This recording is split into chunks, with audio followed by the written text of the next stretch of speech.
Hello everyone, good morning friends. मैं मुंबई से हर्षा नीलेश गड्ढा।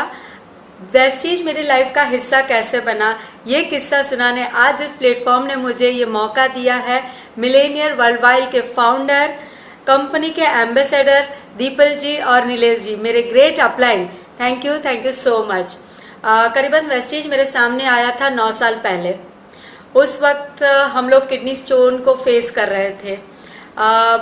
स्टेनलेस स्टील का बिजनेस है, फैमिली बिजनेस है, तो उस के कारण हस्बैंड को बार बार गुजरात और राजस्थान के ट्रिप का होती थी और हेल्थ के इश्यूज होने लगे थे, बट बैलेंसिंग नहीं हो पा रहा था।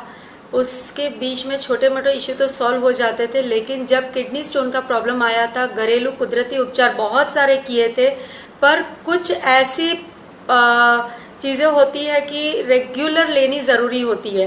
जैसे कि कुदरती उपचार में हमने एलोवेरा लिया था, जो इतना कड़वा था कि हाथों में से उसकी कड़वास नहीं जाती थी, पता नहीं वो कैसे खाते थे। बार्ली वाटर, पत्थर कुटी के पान, कड़थी, कोकोनट वाटर, दिन के 4 से 5 लीटर से ज़्यादा पानी पीना पड़ता था, यानी एक के बाद एक बहुत सारी चीज़ें कंटिन्यू देनी पड़ती थी।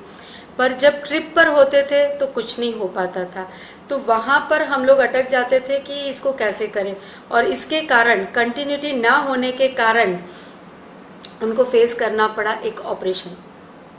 और वो ऑपरेशन से एक बार का स्टोन तो निकल गया, अब 2 बार स्टोन हुआ, दूसरी बार और दोनों किडनियों में हुआ, तो लेज़र ट्रीटमेंट करवानी पड़ी। मैं नेचुरोपैथी के फील्ड से थी, तो मुझे इतना तो पता था कि अगर बार बार स्टोन होगा तो कहीं वो किडनी फेल हो सकती है, तो मुझे इसका इलाज जड़ से निकालना था कि भाई इसके लिए और क्या कर सकती हूँ। मैं ऑलरेडी नेचुरोपैथी के फील्ड से थी, तो मुझे एक्यूप्रेशर पता था, सूजो, कलर थेरेपी, योगा, कुछ मुद्राएं, ये सारी चीज़ें पता थी। मैं ट्रीटमेंट भी दे रही थी, पर कोई इलाज नहीं मिल रहा था क्योंकि कंसिस्टेंसी नहीं थी, बार बार वो बीच में ब्रेक हो जाता था। और उस वक्त तीसरी बार जब हुआ, तब मुझे किसी ने वेस्टीज के प्रोडक्ट के बारे में बताया था, और वेस्टीज के वो प्रोडक्ट मेरे सामने आए थे CNT के रूप में, और मैं वहाँ पर बैठी थी, सुन रही थी। तब रिफ्लेक्सोलॉजी के ऊपर काम करने वाले डिटॉक्स पैच के बारे में पता चला, और मुझे लगा ये तो सिर्फ मेरे लिए ही बने हैं, और कांसे की वाटी घिसना पॉसिबल नहीं था, क्योंकि मुंबई में है तब तो ठीक है, जब वहाँ पर जाते हैं एवरी वीक होता था तो कैसे करेंगे वो पता नहीं था। पर डिटॉक्स पैच तो अपने साथ लेकर जा सकते हैं और रात को सोते वक्त लगा देना है, तो ये मेरे लिए बहुत आसान मुझे लगा था। तो मैं बहुत खुश थी। घर पर आकर मैंने कहा कि मुझे आज बहुत अच्छा इलाज आपका मिल गया है, और हम इस चीज़ से आपको हमेशा के लिए स्टोन से मुक्त करवा सकते हैं। तो मैंने सिर्फ इतना कहा, और मुझे ये सुनने मिला, ऐसे बहुत सारे एक्सपेरिमेंट आप मुझ पर कर चुके हो, प्लीज़ अब मुझे कुछ नहीं करना है। यानी इतनी सारी आर्ग्यूमेंट और डिस्कशन के बाद मुझे एक बात बोला गया, ठीक है। पर वो ठीक है इसलिए बोला गया क्योंकि मैंने कहा था ये लास्ट चांस दे दो। अगर डॉक्टर ने आपको 12,000 10,000 खर्चा करने बोलते तो क्या करते, तो मुझे ये लास्ट चांस दे दो। और यस, मेरी बात स्वीकारी गई, मुझे बोला गया ठीक है, और मुझे सीधा 10-12 हज़ार दे दिया गया, और मैंने 10 पैच एक साथ लेकर आई। उनका कसूर नहीं था, वो लोग बार बार ये कहते थे कि आप बहुत ज़्यादा लोगों पर भरोसा कर लेते हो, आप बहुत जल्दी लोगों की बातों में आ जाते हो, विश्वास कर लेते हो, आपको कोई भी उल्लू बनाकर चला जाता है। तो ये था कि नहीं, ऐसे कुछ नहीं होता है, अगर ये होता तो डॉक्टर क्यों नहीं कहते हैं।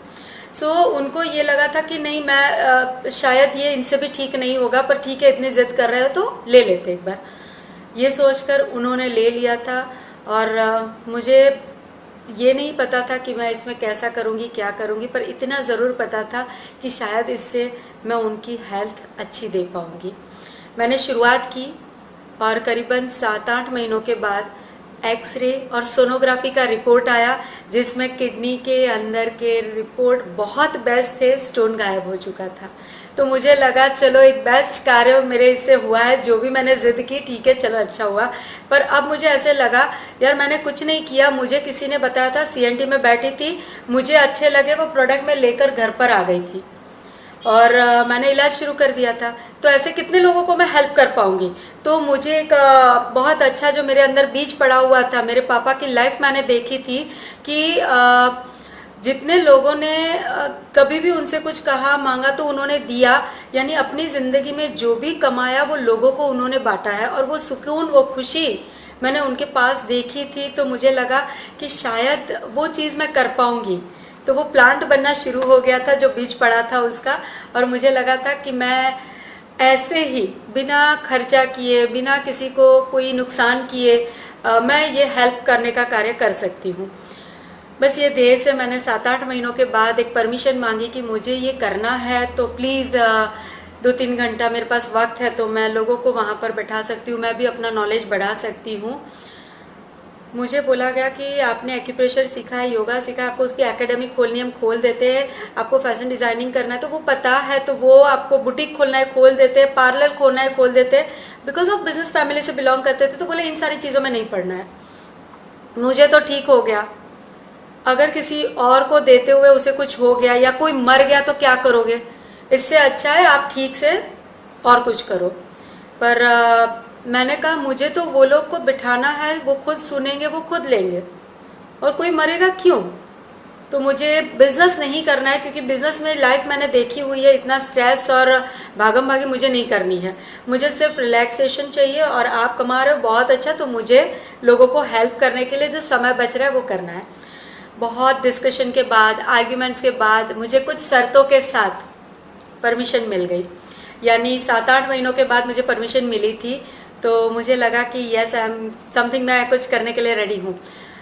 पर जब मैंने, जिन्होंने मुझे यहाँ पर बताया था और फुट पैच के बारे में, और मुझे CNT में जिसने बिठाया था, मैंने उनको कॉल किया। उसको अपलाइन कहते हैं, ये मुझे पता नहीं था उस वक्त, क्योंकि ना मैंने कभी ज़िंदगी में जॉब किया था, ना कभी बिजनेस किया था, और ना ही कभी नेटवर्किंग किया था। तो ये सारी चीज़ें पता नहीं थी, और ना मैं पढ़ी लिखी थी, इंग्लिश नहीं आती थी मुझे, ना मुझे कंप्यूटर आता था, मोबाइल के फंक्शंस नहीं पता थे, बाहर क्या जाना, क्योंकि घर से नीचे उतरो तो गाड़ी रेडी है, तो ना कभी ट्रेनों की ऐसी भीड़, बस में कभी ऐसी भीड़ों में चढ़ी थी। तो मुझे ऐसे लगता था पता नहीं मुझसे होगा या नहीं, पर वो शर्तें थी मेरे लिए कि आपको पब्लिक ट्रांसपोर्ट यूज़ करना है। घर का सुबह, अच्छे शब्दों में कहूँ तो सुबह दूध लेने से लेकर दूध जमाने तक का सब कुछ कार्य साथ में करना है। मैंने कहा ठीक है, उसमें से जो समय मिलेगा मैं कर लूँगी। और इस तरह से परमिशन मिल भी गई कुछ शर्तों के साथ, तो मैंने शुरू भी कर दिया। पर अब एक और नया प्रॉब्लम आया, जिसको हम अपलाइंग कहते हैं। जिन्होंने मुझे यहाँ पर जोड़ा था वो कोइंसिडेंस यहाँ पर नहीं थे। उसके ऊपर कौन था, किसे कहते हैं, आगे कैसे जाना है, प्रोडक्ट का नॉलेज कैसे लेना है, कुछ भी पता नहीं था। पर इंक्वायरी करते करते 1-2 महीना वैसे ही बीत गया। तो लास्ट में, एंडिंग में, जो कहते हैं ना कि चाह है तो राह मिल जाती है, वैसे मुझे राह मिल गई। और मुझे इस बात का पता चला कि एक एक्स्ट्रा ऑर्डिनरी से मुलाकात हुई, ममता जॉनसा जी से, और उन्होंने मीटिंग घाटकोपर में रखी हुई थी। मैं उस मीटिंग में गई। वहाँ पर भी एक मतलब मेरी शुरुआत में जो मेरे साथ हुआ था ना, शायद वो सुनकर मुझे ऐसे लगा था ये मैं करूँ या ना करूँ। वहाँ पर बैठी, वहाँ पर उनसे मिलने गई तो उनको पहचानती नहीं थी, तो जाकर ट्रेनिंग रूम में बैठ गई थी। स्टाफ को पूछा था कहाँ पर आज मीटिंग है, यहाँ का एड्रेस दिया गया है, तो मैं वहाँ पर जाकर बैठ गई। आधा पौना घंटा तक कोई मीटिंग स्टार्ट नहीं हुई थी। जब बाहर फिर से आई, मैंने कहा ये इंडियन टाइम के हिसाब से स्टार्ट होती है कि क्या है? तो उन्होंने बहुत सिंपल सा बताया कि भाई आज की मीटिंग जो लेने वाले थे वो बंदे यहाँ पर बैठे हुए, और इनका नाम ममता जॉनसा है। मैंने कहा हाँ, उन्हीं से मिलना है। एक एक्स्ट्रा ऑर्डिनरी पर्सन से मेरी मुलाकात तभी हुई, और प्रभावित हुई थी उनसे। पता नहीं था मुझे कि मैं उनसे क्या बात कर पाऊँगी कि नहीं। और पहली बार तो गई थी, अकेली गई थी। मैंने उनसे पूछा कि प्रोडक्ट की जानकारी के लिए आई थी, यहाँ पर आज मीटिंग थी, और मुझे ये बताया गया था कि आज की प्रोडक्ट ट्रेनिंग से हमें कुछ जानकारी मिलती है, तो अभी नेक्स्ट कब मिलेगी, आज अगर कैंसिल हुई है मीटिंग तो। उन्होंने कहा एक थोड़ी देर बैठिए, मैं आपको सिस्टम ट्रेनिंग बताती हूँ कि सिस्टम क्या है, इस मीटिंग ये कैसे होती है और क्या होता है। मैंने कहा ठीक है चलेगा, तो प्रोडक्ट हम नेक्स्ट वीक करेंगे। मैंने कहा ओके ठीक है, यानी एक चीज़ तो मुझे जानने मिलेगी, ऐसे करके मैंने कहा ठीक है अच्छा है। मैं बहुत खुश थी उस वक्त। तो मुझे बताया गया था प्रोडक्ट यूज़ करना है, फिर शेयरिंग करनी है, फिर इनविटेशन के लिए एक लिस्ट बनाना होगा, और आपको इनविटेशन देना होगा, और फिर वहाँ पर आपको एक मीटिंग करवानी होती है। मैंने कहा ये सारी चीज़ें, मुझे तो यहाँ से गई थी क्योंकि मुझे कुछ एक्सपीरियंस ही नहीं था किसी चीज़ का। पर इतना समझा था कि जो प्रोडक्ट मैंने यूज़ किए थे उसमें था एक डिटॉक्स पैच और दूसरा था एलोवेरा, और वो ऑलरेडी मैंने शेयर करना शुरू कर दिया था। मेरी एक दूर के चाची थे जो कंप्लीट बेड पर थे, और मुझे नहीं पता था कि ये मुझे कैसे काम आएगा या नहीं आएगा, बट नीलेश को काम आ रहा है और इसलिए मैंने उनको बोल दिया कि ये शायद आपको काम आए। नीलेश को तो बहुत अच्छा हो चुका है, तो डिटॉक्स पैच रात को सोते वक्त लगाते हैं और एलोवेरा दिन में 3 से 4 बार खाते हैं, तो बहुत अच्छा फील हुआ है और उनका किडनी स्टोन गायब हो चुका है। तो बोले अच्छा ठीक है, मुझे भेज देना। अब इतने भरोसे से जब उन्होंने कहा मुझे भेज देना, तो मुझे लगा चलो अच्छी बात है ये तो। और चौथे दिन पर उनका फ़ोन भी आ गया था कि मैं इतने समय से कंप्लीट बेड पर थी, आज मैं खड़ी होकर किचन में गई और मैंने पानी पिया। मुझे बहुत अच्छा लगा ये सुनकर कि मैंने किसी को कुछ दिया है और वो ठीक हो गए हैं। तो ना नफ़ा ना नुकसान, कुछ भी फ़ायदा भी नहीं, कुछ नुकसान भी नहीं है मेरा। मैंने किसी को बोला और वो अच्छे होते जा रहे हैं, तो ये मुझे बहुत अच्छी चीज़ लगी थी कि मुझे दुआ तो मिलेगी और कुछ नहीं चाहिए मुझे। पैसा तो हस्बैंड बहुत अच्छा कमा रहे थे, और आगे बढ़ने की एक इच्छा जो थी वो मेरी निर्णय में कन्वर्ट हो गई कि नहीं मुझे करना है। और मैंने घर पर बात की तो मुझे बोले कि ठीक है चलो देखते हैं, करते हैं। कुछ आसपास के लोगों को मुंह में छाले थे उनको दिया एलोवेरा, तो वो अच्छे हो गए। किसी को पेट में दर्द था तो वो अच्छे हो गए। लेकिन इसकी आगे के प्रोडक्ट्स क्या है और उसको कैसे ले सकते वो जानकारी बिल्कुल भी नहीं थी, क्योंकि नेचुरोपैथी के फील्ड से थी तो ये पता था कि हम काढ़ा या फाकी नहीं देते, पर यहाँ पर उसका कॉन्सेंट्रेट करके जो कंटेंट निकाला जाता है और उसके फ़ायदे बहुत ज़्यादा है और वो कैप्सूल फॉर्म में मिलता है। तो ये यहाँ पर बहुत अच्छी तरह से फिट हो गया था, पर इसको प्रोवाइड कैसे कर सकती हूँ और यहाँ पर लोगों को कैसे ला सकती हूँ ये करना नहीं आता था। सो ममता जी मिले तब मुझे ये समझाया था कि लिस्ट बनाओ और लिस्ट के ऊपर लोगों को शेयरिंग करना शुरू करो। तो लिस्ट बनाया और मुझे बहुत खुश थी कि मेरा लिस्ट तो बहुत बड़ा बनेगा, क्योंकि मेरे पास बहुत अच्छी पहचान है, मेरा फैमिली बहुत बड़ा है, मेरे फ्रेंड सर्कल बहुत बड़ा है, तो मैं तो ये बहुत आसानी से कर सकती हूँ।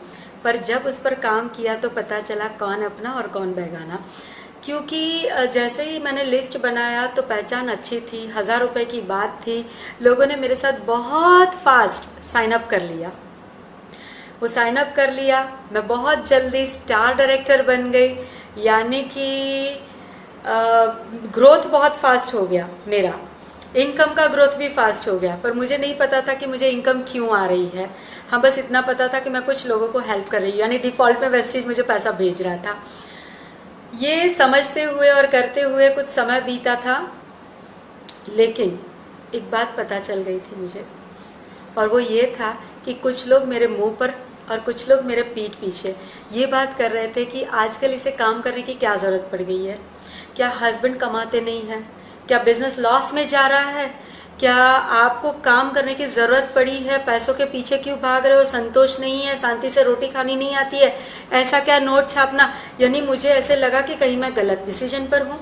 मैंने किसी को दिया था, अच्छा हो रहा था, और मेरा ध्येय ये था कि मैं बीमारों को तो हेल्दी बना सकती हूँ, पर हेल्दी लोगों को हेल्दी कैसे रहना। ये सप्लीमेंट मेरे सामने जो आई थी, मुझे ऐसे लग रहा था कि मेरा खुद का हीमोग्लोबिन जो हमेशा कम रहता था, मैं उसको लेवल में ला सकी हूँ। अचानक कहीं पर मेरा फास्टिंग या कुछ होता था तो मुझे वीकनेस आ जाती थी, मुझे चक्कर आ जाते थे, और जब मैंने ये लेना शुरू किया तो वो बहुत कम हो रहा था मुझे। तो एक फाइनल पता चला कि ये सबके लिए अच्छा है। तो मेरा ध्येय ये था कि मैं हेल्दी लोगों को भी हेल्थ दे सकती हूँ। पर लोग आपके बारे में क्या सोचते हैं, क्या समझते हैं, वो कुछ अलग ही होता है। और जब ये बात चुभने लगी तो मैंने फिर से अगेन हस्बैंड से डिस्कशन किया, क्योंकि अपलाइन तो मेरे लिए नए थे और वो अपलाइन कहलाते हैं और उनके साथ हम डिस्कस कर सकते हैं, ये बात तभी नहीं पता थी। सो हस्बैंड को बोला कि लोग ऐसे क्यों बोलते हैं जब मैं इसके लिए नहीं करती। तो वो भी हंसते हुए मिजाज से कहा, लोग तो कहेंगे, लोगों का काम है कहना। तो मुझे ये लगा था कि शायद उनको भी मुझे नहीं करने देना था, इसीलिए वो ऐसे बोल रहे हैं। पर जैसे जैसे मैं आगे जाती गई तो मुझे पता चला कि ममता जी ने बताया था कि आप स्टार डायरेक्टर बन रहे हो, और स्टार डायरेक्टर मतलब आपका कार फंड शुरू होगा। तब मुझे और एक ट्रिक हुआ कि भाई मैं दीपल जी से मिली थी तो उन्होंने कहा था कि अपना सपना क्रिएट करो, और मैंने एक सपना बनाया था कि मुझे अपने हस्बैंड को गाड़ी देनी है, क्योंकि मुझे पब्लिक ट्रांसपोर्ट से जाने को बोला था, घर की गाड़ी यूज़ करने को नहीं बोला था। तो मैंने कहा था यही चैलेंज है और मुझे उनको देनी है। तो उनकी पसंद की 10.5 लाख की अर्टिगा गाड़ी मैंने उनको गिफ्ट दी, सिर्फ और सिर्फ 2 साल के अंदर। पर वो 2 साल जो मेरे थे, उस 2 साल ने मुझे बहुत बड़ी चैलेंजेस दी थी। और शायद मैं उसी से सीखी हूँ कि जीवन का नाम ही संघर्ष है और संघर्ष का दूसरा नाम सफलता है। यानी अगर आप सफल हुए हो तो आपकी लाइफ में संघर्ष होगा ही होगा। अगर आपकी लाइफ में संघर्ष है तो आप सफल ही होने वाले हो। ये चीज़ों के बारे में मुझे वो 2 साल के अंदर परफेक्टली पता चला। मैं ज़्यादा दुख भरी या रोने वाली कहानियाँ कुछ नहीं बताऊंगी, क्योंकि मुझे आज याद भी नहीं है किसने मुझे रुलाया और किसने मुझे हंसाया। पर कुछ ऐसे फ्रेंड्स ज़रूर मिले जिन्होंने मुझे हमेशा मोटिवेट रखा। वेस्टीज के कुछ लोगों ने, वेस्टीज के फ्रेंड सर्कल, फैमिली सर्कल ऐसा हो गया कि कुछ लोग मेरी बातों पर भरोसा कर रहे थे और कुछ लोग मुझे समझ रहे थे। पर यहाँ से जो मेरी जीवन जीने की मकसद शुरू हुई थी, क्योंकि मेरी लाइफ में कुछ नहीं था, खट्टा मीठा मेरा परिवार ही मेरे लिए सब कुछ था। पर अब मुझे जीने का एक मकसद मिला था।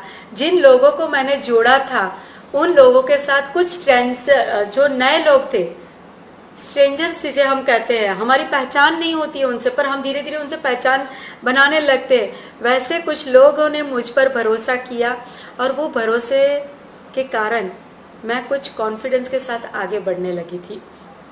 और वहाँ पर से भी मेरे से कुछ नई नई बातें सुनने मिली थी और मुझे एक मिशन मिला था, क्योंकि मेरी टीम के अंदर सबसे ज़्यादा लेडीज़ें थी। और मैंने देखा था कि जो चूल्हा चौके से बाहर नहीं निकले, यानी कभी लाइफ में सिर्फ और सिर्फ कॉम्प्रोमाइज़ किया और कुछ नहीं देखा है। उनके बच्चों की फ़ीस भरने के लिए उनके पास पैसे नहीं थे, हिसाब हर बार घर वालों को देना पड़ता था। तो मुझे लगता था ये मेरा मिशन बन चुका है कि मुझे ऐसे लोगों को बाहर निकालना है। वो लोगों को निकालते हुए ये जो मिशन था मेरा जो ध्येय था, मुझे लोगों को हेल्प करनी थी, उसके साथ साथ मुझे कुछ ऐसे स्ट्रेंजर्स मिले जिन्होंने मेरी आंखें खोल दी। उन्होंने मुझे ये कहा, जो जुड़े या ना जुड़े वो बात तो बात की थी, पर उन्होंने मुझे ये कहा कि आप अनपढ़ हो, आप हमें बिजनेस सिखाओगे? हम आपसे ज़्यादा पढ़े लिखे हैं, हम आपसे बिजनेस सीखेंगे? तो मुझे ऐसे लगा शायद बिजनेस मेरे बस की बात नहीं है। कई लोगों ने ये कहा कि मैडम आपके पास तो अच्छे पैसे आ रहे हैं ना, तो आपको ज़रूरत नहीं है, आपके हस्बैंड भी बहुत अच्छा कमाते हैं, तो एक काम कीजिए, हम आपके साथ बिजनेस जोड़ रहे हैं ना, तो आप हमारे इस महीने का कुछ चेक डाल दीजिए, कुछ पैसे डाल दीजिए, ताकि आगे हम कमाएंगे तो आप ही के पास तो आएगा। और वो शौक पे शौक जो दे रहे थे, तो मुझे ऐसे लग रहा था क्या ये मैं कर पाऊँगी? अपने आप के लिए मुझे एक पता नहीं था कि मैं करूँगी या नहीं करूँगी। और आगे गई तो जो मैं सीख रही थी, मुझे समझ में आ रहा था कि मैं भले ही अनपढ़ हूँ, मुझे कुछ नहीं समझा, लेकिन मैंने एक अच्छा डिसीजन लिया था। तो मुझे ये समझ में आ रहा था कि मैं जो प्रोग्राम हो रहे हैं, जो मीटिंगें हो रही है, जो ट्रेनिंग या सेमिनार हो रहे हैं, जब भी किसी का 200, 250, 2500 या 5000 भरे थे, जिससे मेरी लाइफ में डिसीजन ले सकूं, वैसा कुछ कॉन्फिडेंस आ रहा था। तो मैं जब उनको समझा रही थी कि ये सब चीज़ें आपको करनी चाहिए, तो बोल रहे थे कि मैडम आप कमा रहे हो ना, इसीलिए आप बोल रहे हो, लेकिन हमारे इनकम तो आने दो, फिर हम करेंगे। तो मुझे ऐसा एक क्वेश्चन मार्क लगा कि क्या करूं मैं। और मैंने फिर से एक जो मेरे दिमाग में ध्येय था कि नहीं, मैं तो लोगों को हेल्प करने आई हूँ ना, तो ठीक है, मैंने जो कमाया है, शायद मुझे आज 2500 या 250 रुपये या शायद उनके लिए 200 रुपये का एक पास खरीदना पड़ रहा है, तो ठीक है। अगर उससे उनके सपने पूरे होते, उनके बच्चों की पढ़ाई हो सकती है, उनके बंगलो बन सकते हैं, उनकी गाड़ियाँ आ सकती है, तो क्यों नहीं, चलो यही ठीक है। तो मैंने वो भी किया। पर अगेन मुझे वहाँ से एक लेसन्स मिला कि जो चीज़ आपने फ्री में दी है ना, वो कभी भी भरपाई नहीं हो पाती है। यानी वो कुछ नहीं सीखे, सीखने के बाद भी उन्होंने कुछ नहीं किया। तो ऐसे बहुत सारे लोग मिले जिन्होंने मुझे कुछ ना कुछ सिखाते गए। पर मेरी लाइफ का एक बहुत बड़ा पार्ट हुआ जब मैं स्टार डायरेक्टर बनी और मेरे अकाउंट में कुछ 10,000 आया। हस्बैंड ने पूछा ये पैसा कैसे आया है? आप तो ठीक तरह से घर चल रहा है, बच्चे की पढ़ाई अच्छी तरह से हो रही है, पेरेंट्स अच्छी तरह से है, हर व्यवहार में जा रहे हो, हर एक फंक्शन आप जहाँ आना जाना होता है हर जगह पे पहुँच रहे हो, तो फिर कैसे? और तब मुझे ये लगा कि हाँ, किसी ने कुछ तो कहा है अभी। तो मैंने कहा बिज़नेस तो नहीं समझ रहा है, पर मेरा जो ध्येय है उस ध्येय पर मैं अड़ी हुई हूँ और बस मैं करती जा रही हूँ। हाँ, अभी 2 दिन के बाद मेरे नज़दीक का एक एरिया है जिसको घाटकोपर कहा जाता है, और वहाँ पर हमारा बहुत अच्छा ब्रांच ऑफिस था, और वहाँ पर एक मीटिंग होने जा रही थी जो हमारे मैनेजमेंट से दीपक सूद जी लेने वाले थे। तो मैंने उनसे कहा था कि प्लीज़ आप चलो और मुझे बिज़नेस समझाओ, क्योंकि बेटे 6-7 स्टैंडर्ड में था, जिसने थोड़ा बहुत बिज़नेस समझाया था और बहुत अच्छी तरह से समझ में आया था कि किस तरह से ग्रो हो रहा है। पर 100% बिज़नेस समझना था तो आप बिजनेसमैन हो, आप चलो मेरे साथ। और वो गुड लक मेरे लिए कि वो चले मेरे साथ। चलने के बाद बाहर निकलकर मीटिंग ख़त्म होने पर उन्होंने जो बताया तो मुझे बहुत ज़्यादा खुशी महसूस हुई। वो खुशी मैं आपसे आज शेयर कर रही हूँ। सबसे पहले उन्होंने मुझे ये कहा कि ये बिज़नेस को ज़िंदगी में कभी मत छोड़ना, जबकि मुझे पता नहीं था कि बिज़नेस क्या है, पर उनके दिमाग में ये फिट हो चुका था और उन्होंने मुझे कहा इस बिज़नेस को कभी मत छोड़ना। इसका कारण बताया और वो 3 कारण से मैं बहुत खुश हो गई। सबसे पहला, यहाँ पर इन्वेस्टमेंट नहीं करना है और आपको लोग सिखा रहे हैं, यानी अब विदाउट इन्वेस्टमेंट आपको जो चाहिए था वो आपने खरीदा था और आप अपने लिए खरीद कर भी बिजनेस कर पाते हो। हम लोग करोड़ों लगाते तो लाखों आते हैं, लाखों लगाते तो कुछ हज़ार में आते हैं। यहाँ पर आपको क्या करना था? इन्वेस्टमेंट नहीं करना था, आपको लोग सिखाते हैं। यानी हमारी मार्केट के अंदर अगर कोई कॉम्पिटिटर होता है, यानी जो हम बिजनेस करते हैं वही बिजनेस वो कर रहा है ना, वो आपको सही राह नहीं दिखाएगा और आप आगे नहीं बढ़ पाओगे। पर यहाँ पर आपके साथ पूरी मैनेजमेंट है, आपके लीडर्स हैं, आपके कंपनी के जो ट्रेनर्स हैं, आपके एम्प्लॉय जो भी आपको सलाह हमेशा आपके साथ रहते हैं, जो कहीं ना कहीं ऑर्डर ऐसे करना, ये करना, वो करना, हर चीज़ आपको सिखा रहे हैं। That is a plus point कि वो आपकी जेब में पैसा है इसके लिए कर रहे हैं, तो ये आपको सिखा रहे हैं और वो भी बहुत अच्छी तरह से। थर्ड पॉइंट बताया था कि शायद मैं शॉप पर ना जाऊं, मेरा शटर डाउन हो जाएगा, अगर मेरे फैमिली से कोई नहीं गया तो बिजनेस नहीं होगा, पैसा नहीं आएगा। यहाँ पर आपको जनरेशन टू जनरेशन इनकम आएगी और वो एवरी मंथ आएगी। यानी हमें कुछ होता है तो हमारे बेटे के अकाउंट में रेगुलर इनकम आएगी। तो इसे आप कभी मत छोड़ो, आपको बहुत अच्छी लाइन मिल गई है। और ये सुनकर मुझे ऐसे लगा जिद ही सही, पर वो जो मैंने सुना था, वो जो मैंने देखा था, वो जो मैंने अनुभव किया था कि एक सीएनटी में बैठकर कि मुझे ये ध्येय पर काम करना है, मुझे हेल्प करनी है लोगों के, वो बीज जो प्लांट बन चुका था और उस पर अब फूल बैठने शुरू हो गए थे, फल बैठने शुरू हो गए थे। अब थोड़ी सी परमिशन मिल चुकी थी और मैंने स्टार्ट कर दिया था। वो स्ट्रेंजरों से जब जेंट्स आने शुरू हुए थे, वहाँ से और एक नई तकलीफ़ें आनी शुरू हुई। ये टोपी घुमाने का काम है, ये बोल बच्चन का काम है, ये हमसे नहीं होगा, ये जो फ्री बैठे हुए उनका काम है, ये सिर्फ लेडीज़ों का काम है, आपकी मीटिंग है तो मैं तो सिर्फ लेडीज से आती है, तो हम यहाँ पर मीटिंग में काम नहीं कर सकते। तो कुछ लोग जुड़े और जुड़ने के बाद चले गए। कुछ लोग जो कहते हैं ना डाउनलाइन जिसे कहते हैं, आज तो सारी अपलाइन डाउनलाइन सब बातें पता है, पर उस वक्त नहीं पता थी और उस वक्त रोना भी आता था, उस वक्त महसूस होता था कि सब कुछ छोड़ भी दूँ। पर कुछ लोग आपको हमेशा हेल्प करते हैं, एक मोटिवेशन देते हैं। और ऐसे ही कुछ VIP, VLC, meet the millionaires programme हमारी कंपनी भी करती है। ऐसे ही कुछ प्रोग्राम जिनके साथ मैं जुड़ी थी, मिलेनियर वर्ल्ड वाइड के साथ बूट कैंप करते हैं, मॉर्निंग रिचुअल के प्रोग्राम्स करते हैं, जिससे मुझे स्पिरिचुअलिटी भी मिली और प्लस में पॉजिटिविटी इतनी मिली कि मैं जब ऐसी कुछ बातें फ्रस्ट्रेट हो जाती थी, डिप्रेस हो जाती थी, रोना आ जाता था, मैं उसमें से बाहर निकल पाती थी ये प्रोग्रामों के कारण। तो मुझे ऐसे लगता है यार दुनिया बोलती है, उनकी सोच वैसी है, उनको बोलने दो, मुझे जो करना है वो मेरे देह पर मुझे कायम रहना है। और इस तरह से धीरे धीरे धीरे करके भी मैं आगे बढ़ती गई। तो जिन्होंने मुझे ये बताया था ये फ्री बैठने वालों का काम है, तो मेरे पास और एक चैलेंजेस थी, बट ये चैलेंजेस मुझे अपने तरीके से कंप्लीट करनी थी, क्योंकि कुछ फैमिली मेम्बर्स ने भी ये बात बताई थी। तो आपकी पहचान कहाँ है, आप क्या कर सकते हो, ऐसी कुछ बातें बताते हुए जब कोई सुनाता है तो वो पिंच जरूर करता है और उसका मुझे मुंह तोड़ जवाब देने का एक मौका मिला था। हम हमारे समाज के अंदर बहुत अच्छे लेवल पर काम कर रहे थे, तो वहाँ पर मुझे एक प्रेसिडेंटशिप का मौका मिला था। मैंने वो भी किया, यानी 100% वहाँ पर जितनी मेरी जिम्मेदारी थी वो मैंने निभाई। हर महीने एक नया प्रोजेक्ट देना था। उस वक्त मैं वेस्टीज में डायमंड लेवल पर थी। यहाँ पर मेरा चेक बढ़ रहा था और वहाँ पर भी मेरा ग्रोथ हो रहा था, यानी वो मेरा 2 सपना एक साथ पूरा हो रहा था। उसी दौरान मुझे एक और ऑफर आई थी जैन सोशल ग्रुप में। संगिनी का एक लेडीज़ों का वर्कशॉप हो रहा था, एक नया ग्रुप स्टार्ट हो रहा था। वहाँ पर मुझे बोला गया कि प्लीज़ आप हमारे ग्रुप को ज्वाइन करिए और सेक्रेटरी पद को प्लीज़ ले लीजिए। बहुत फोर्स करने पर मैंने ठीक है, वहाँ पर भी मुझे पता नहीं था मैं कर पाऊँगी या नहीं। सो हर 15 दिन पर वहाँ पर एक प्रोजेक्ट डालना था, तो 15 दिन वहाँ पर देना है, महीना यहाँ पर देना है, उसके साथ साथ वेस्टीज तो चल ही रहा है और उसके साथ घर तो संभालना ही है, पूरी की पूरी जिम्मेदारी।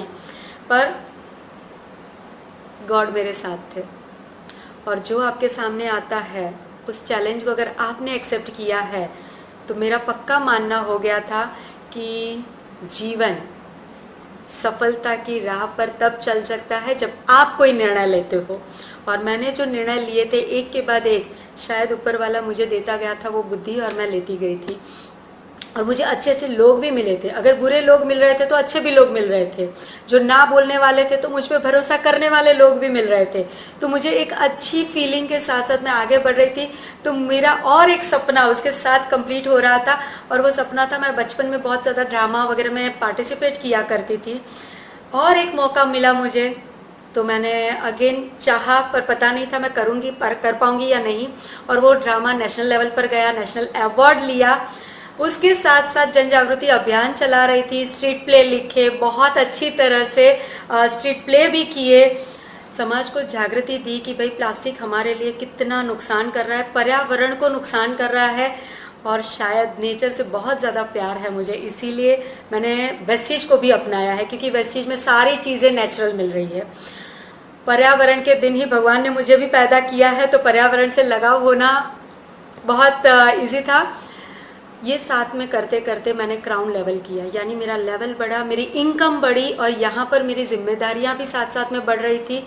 ये सारी चीज़ें मैंने एक साथ कंप्लीट की। तो मैंने एक बात प्रूव कर ली कि ये फ्री बैठने वालों का नहीं, ये डिसीजन लेने वालों का है, जिनको अपनी ज़िंदगी में बदलाव चाहिए, जिनको अपने साथ लोगों की ज़िंदगी में बदलाव चाहिए, ये सिर्फ और सिर्फ वही कर सकते हैं। ये बात मुझे इतनी कॉन्फिडेंस से पता चलती गई बिकॉज ऑफ वेस्टीज। मुझे नहीं पता है कि वेस्टीज मैनेजमेंट को, जिसने ये प्लेटफॉर्म बनाया, उनको मैं किन शब्दों में थैंक यू कहूँ, क्योंकि थैंक यू शब्द उनके लिए बहुत छोटा है।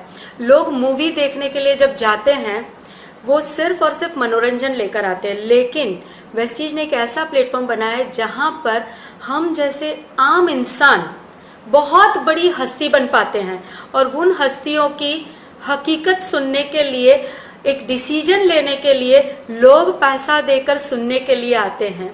ऐसा प्लेटफॉर्म मैंने आज तक दुनिया में कहीं नहीं देखा, और वो बदलाव जो होता है वो बहुत बड़ा होता है। एक फैसला होता है जो लोग ले पाते हैं कि ज़िंदगी एक्चुअली कैसे जीनी चाहिए।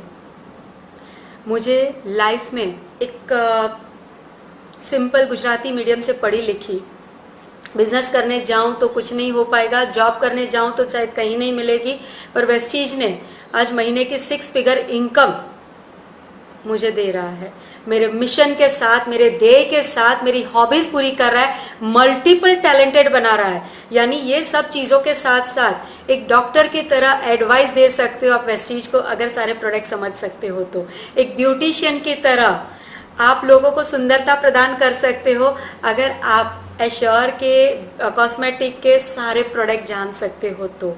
आप एक बिजनेसमैन और वुमेन की तरह लोगों को एंटरप्रेन्योरशिप दे सकते हो, यानी फार्मर को आप फार्मिंग की एडवाइस दे सकते हो। मैंने लाइफ में कभी नहीं किया, पर इतनी अच्छी ट्रेनिंग्स हो रही है कि हर एक चीज़ में आप एक्सेलेंट हो सकते हो। ये चीज़ जब मेरे सामने आती गई तो मुझे लगा मैंने ऐसे कौन से पुण्य किए होंगे कि जिससे मुझे मेरे सामने वेस्टीज आया, वेस्टीज फैमिली मेरा बन गया। क्योंकि जिन लोगों ने मेरे पर भरोसा किया था, आज उनके घर पर कोई रोटी बनाने वाला, कोई खाना पकाकर बेचने वाला, तो कोई रिक्शा चलाने वाले, तो कुछ ऐसे लोग थे जो अपनी बच्चों की स्कूल की फीस नहीं भर पा रहे थे, पर आज उनके घर में वो 10, 15, 20 हज़ार जा रहे हैं। तो मुझे ऐसे लग रहा है कि मैंने उनको दिया नहीं है, पर उनको कमाते हुए सिखाया है। तो बहुत ज़्यादा आज मेरे फैमिली वाले भी गर्व महसूस करते हैं, और मैं इसका श्योरली 100% दे रही हूँ मेरे बेटे और मेरे हस्बैंड को, जो 6-7 स्टैंडर्ड में था मेरा बेटा, जिसने मुझे इसकी शुरुआत करवाई थी और एक कॉन्फिडेंस दिया था कि मम्मा ये आप कर सकोगे, क्योंकि आपको इसमें इंटरेस्ट है, आप बोल सकते हो। यहाँ से लैंग्वेज कोई बैरियर नहीं करता है, पर ये आपको बोलना आएगा और ये आप कर पाओगे। तो जहाँ पर मैं मीटिंग करके आती थी, मुझे कुछ नहीं समझता था, मैं उसको घर पर आकर बोलती थी बेटा ये क्या है, तो वो मुझे गूगल पर सर्च कर कर एक्सप्लेनेशन कर कर प्रॉपर तरीके से देता था। आज तो कुछ मैं इंग्लिश पर बोल पाती हूँ, मोबाइल के सारे फंक्शन जानती हूँ, बैंक में जाना आ गया मुझे, कंप्यूटर चलाना आ गया मुझे। यानी ये सारी चीज़ें कहाँ से आई? सिर्फ और सिर्फ वेस्टीज ने मेरा जीने का मकसद बदल दिया। लाइफ में बहुत बड़ा चेंजेस, 100% चेंजेस मैंने पाया है, और इसके लिए मैं थैंक यू कहूँगी। बहुत थैंक यू बहुत छोटा होगा मैनेजमेंट को, हर एक बंदे को जो मेरी लाइफ में आया, हर एक लीडर को जिनके पास से मैंने कुछ ना कुछ सीखा है, वो मिलेनियर वर्ल्ड वाइड के हर एक लीडर को, क्योंकि हर एक के पास में मैंने बहुत कुछ सीखा है, बहुत कुछ सीखा है। मुझे कुछ नहीं आता था, पर आज मैं उनके कारण कुछ काबिल बन पाई हूँ। So thank you so much all of you. और जिन्होंने मुझ पर भरोसा किया है, मैं उनको सबसे ज़्यादा थैंक यू कहना चाहूँगी, क्योंकि आज मेरे जीने का जो मकसद था, सिर्फ मेरा सपना नहीं, मैंने वर्ल्ड टूर करना था, ये मेरा सपना था। तो वेस्टीज ने वो मेरा सपना पूरा करने का ऑटोमेटिकली एक प्लान दिया हुआ है। पर मेरे हस्बैंड को क्रूज़ नहीं जाना था, पर मुझे जाना था। वेस्टीज हर बार साल में 2 बार ट्रिप निकालती है, और मैंने उनको जब क्रूज़ गिफ्ट किया था, घर का एक भी पैसा नहीं डालना था, पर भी लिख कर गई थी। सिर्फ और सिर्फ स्टार डायरेक्टर बनने के बाद 2 साल के अंदर जो दिन रात मैंने ना देखा था, मैंने सिर्फ इतना देखा था कि उसमें से मुझे मेरे 3 से 4 घंटे कैसे निकालने हैं। वो 3-4 घंटे जिसमें मुझे अपने सपनों को, मतलब कि मेरा ध्येय जो था, मेरा मिशन जो था, वो मुझे पूरा करना था। वो पूरा करते करते मेरी इनकम तो बढ़ गई, पर मेरे घर के अंदर 10.5 लाख की गाड़ी आ गई, जिसमें घर का एक भी पैसा नहीं था, और मैंने खुद कमा कर दिया। तो ये जो फैमिली ने गर्व महसूस किया मेरे ऊपर भी, कि अब हमें कोई टेंशन नहीं है। हम कुछ साल पहले ये कहा करते थे कि आपको कोई भी उल्लू बना सकता है, पर नहीं, ना आप टोपी घुमाने का काम कर रहे हो, ना बोल बच्चन का काम कर रहे हो, आप वही चीज़ सच्ची बता रहे हो जो आपके पास है। तो आज वो चीज़ों से बहुत ज़्यादा गर्व महसूस होता है, और मैं उन सब लोगों को थैंक यू कहना चाहती हूँ जिसने मुझे ये सब सिखाया है। यस, हर एक बंदा ना कहा, जो जोड़ने के बाद कहीं और भाग गए, जो जोड़ने के साथ साथ मेरे साथ चले, और आज जो मेरे पर भरोसा भी कर रहे हैं, उन सब को सबसे ज़्यादा थैंक यू, क्योंकि हर एक की लाइफ में मैं कुछ ना कुछ सीखी हूँ। So thank you so much all of you, क्योंकि एक ऐसा प्लेटफॉर्म मुझे मिला जो बहुत बड़ा बदलाव, चेंजेस, डिसीजन मेकर बनाया, या एक कहते हैं कॉन्फिडेंट वाली हर्षा बनाई, या आप ये कह सकते हो कि हर एक मल्टीपल टैलेंटेड बना दिया। नहीं तो सिर्फ चूल्हा चौका के अलावा और कुछ नहीं आता था, पर आज बहुत कुछ सपने हैं, और आज मेरे पर जो भरोसा कर रहे हैं ना, मुझे उनके सपनों पर भी काम करना है, ये कॉन्फिडेंस है। अब मेरा और एक नया ध्येय बना है, जहाँ पर मैं हेल्प भी कर सकती हूँ, जहाँ पर मैं वो मिशन पर भी काम कर रही हूँ। उसके साथ साथ मेरे साथ जुड़ने वाले हर एक बंदे के सपने को पूरा करने का एक मिशन और ले लिया है, जो मैं हमेशा पूरा करने के लिए तैयार रहूँगी। Thank you so much. अगर आपके पास ये अपॉर्चुनिटी आ रही है, तो इसे ना मत कहना और इसे एक्सेप्ट करना। अगर मेरे कहने से, मेरी बातें सुनने से अगर आपकी लाइफ में जो चेंज आता है, तो थैंक यू गॉड, जिन्होंने मुझे उस वक्त जिद करने की अकल दी थी, या आज वो डिसीजन लेने की अकल दी है। Thank you so much all of you.